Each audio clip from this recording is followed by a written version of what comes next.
Salt வாட்டர்ல வாய் கொப்பளிக்கிறது. இதுக்கு 10 out of 9. டெம்பரவரியா ஒரு நல்ல ரிசல்ட் இருக்கும். டூத் பெயின் இருக்கவங்களுக்கு, மைல்ட் இன்ஃபெக்ஷன் இருக்கக்கூடியவங்களுக்கு, mouth ulcer and throat infection இருக்கவங்க இதை யூஸ் பண்ணலாம். கரித்தூள் வச்சு பல் தேய்க்கிறது. இதுக்கு 1 மார்க் தான் கொடுக்க முடியும். ஏன்னா கரித்தூள் யூஸ் பண்றதுனால நம்மளுடைய மேல இருக்க எனாமலை அரிச்சு எடுத்துடும். பல் வலிக்கு கிராம்பு அல்லது கிராம்பு எண்ணெய் பயன்படுத்துறது. இதுக்கு 10 out of 7. ஏன்னா கிராம்புல இருக்கக்கூடிய யூஜ்னால் அப்படிங்கிற ஒரு பொருள் நேச்சுரலாவே பெயின் கில்லரா ஆக்ட் ஆகும். டெம்பரவரியா நல்ல ரிசல்ட் தரும். ஆனா உங்களுடைய பற்கள்ல இருக்க டேமேஜ் சரி பண்ணாது. பேக்கிங் சோடா கூட எலுமிச்சை சாறு கலந்து பல் தேய்க்கிறது. இதுக்கு ஒரு பெரிய 0 தான். ஏன்னா லெமன்ல இருக்கக்கூடிய ஆசிட் உங்களுடைய எனாமலை கரைச்சிடும். பேக்கிங் சோடாவும் எனாமலை சுரண்டிடும். இது ரெண்டும் சேரும் போது எனாமலுக்கு ஒரு பெர்மனன்ட் டேமேஜ் ஆயிடும். Nail pulling. இதுக்கு 10 out of 6.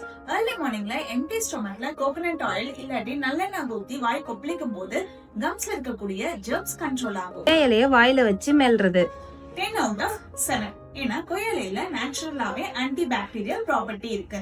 So gum pain and mouth அல்சருக்கு இது ஒரு நல்ல ரெமெடியா இருக்கு.